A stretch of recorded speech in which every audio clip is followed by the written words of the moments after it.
Welcome दोस्तों, आप देख सकते रहेंगे दो कंप्रेसर लगा हुआ है। टेक्मस कंपनी का कंप्रेसर है ये, वो पैकेज जैसी है कैरियर का ये। और 12 टन का कंप्रेस पूरा सिस्टम 12 टन का है ये। इसमें देख कंप्लेन मिला है, चल नहीं रहा था, ठंडा नहीं कर रहा है। हमने आउटडोर में आकर के चेक किया तो ये ऑपरेटर भी जो है लाइन जो ठंडा नहीं था, शूटिंग वगैरह कुछ नहीं था, यानी कि सूखा है, ड्राई है।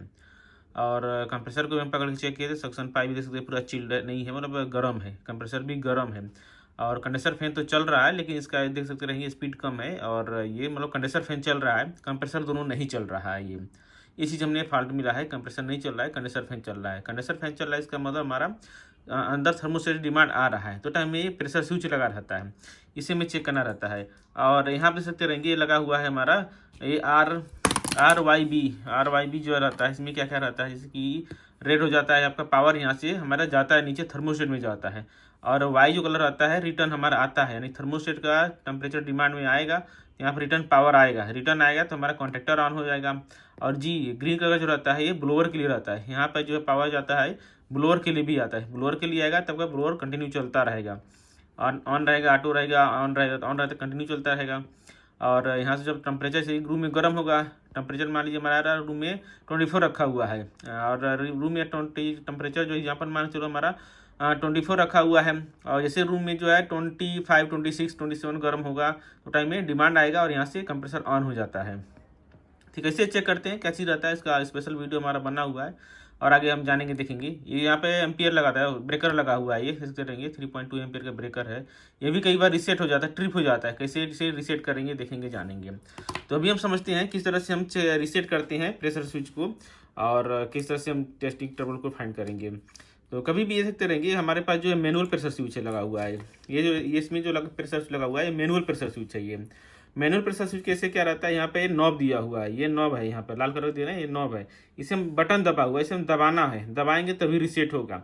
ऑटो प्रेशर स्विच रहता है जो क्या होता है, यहाँ पे ये बटन नहीं रहता है, ठीक है, बटन नहीं रहता है तो ऑटोमेटिक रीसेट हो जाता है। तो क्या होता है, सिस्टम लॉकआउट सिस्टम रहता है, उसमें जाकर के स्टक हो जाता है, सिस्टम नहीं चलता है। पावर को हम ऑन ऑफ करेंगे तो यहाँ से क्या होता है, पावर पैकेज इसी चालू हो जाएगा, पावर को ऑन ऑफ करेंगे तो। लेकिन ये मॉडल का प्रेशर स्विच लगा हुआ है, मैनुअल प्रेशर स्विच है, तो जब तक हम यहाँ से रीसेट नहीं करेंगे, प्रेशर स्विच रहता है इसे हम दबाएंगे, दबाने के बाद रीसेट हो जाएगा। जब इसे दबाएंगे ना तो टक करके आवाज़ आएगा, जब ट्रिप रहेगा तो देखिए यहाँ पर दबाते हैं, दबाएंगे तो यहाँ पर फील करेंगे, ठीक है, हमें टिक करके आवाज़ आएगा तो ये रीसेट हो जाएगा, यानी यहाँ से कंटिन्यू पावर जाएगा।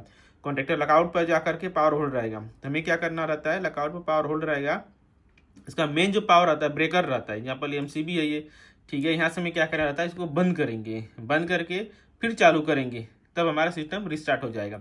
या फिर आपका जैसे कि मैनुअल प्रेशर स्विच नहीं है, अगर लॉकआउट पे है, एचपी प्रेशर स्विच पे ट्रिप है, तो यहाँ से हम पावर ऑफ करेंगे फिर ऑन करेंगे तो सिस्टम चालू हो जाएगा। लेकिन ये जो मैनुअल प्रेशर स्विच लगा हुआ है, इसमें हमें जो है पावर को ऑफ करके या फिर ऑन करके किसी भी करके मैनुअल एचपी प्रेशर स्विच है उसे हमें दबाना पड़ेगा, रीसेट करना पड़ेगा, तभी हमारा सिस्टम ऑन होगा।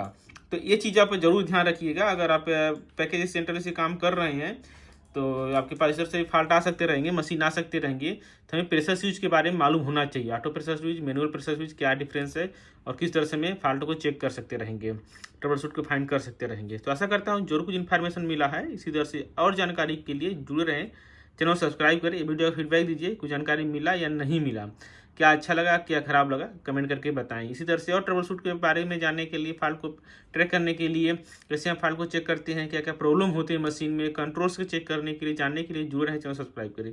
अगर आप पैकेज एसी का काम सीखना चाहते हैं, आउट ऑफ कंट्री में, गल्फ में, विदेश में आना जाना चाहते हैं, तो हमारा चैनल आपके लिए यूजफुल रहेगा। जुड़े रहिए, चैनल सब्सक्राइब करें। तो थैंक यू फॉर वॉचिंग।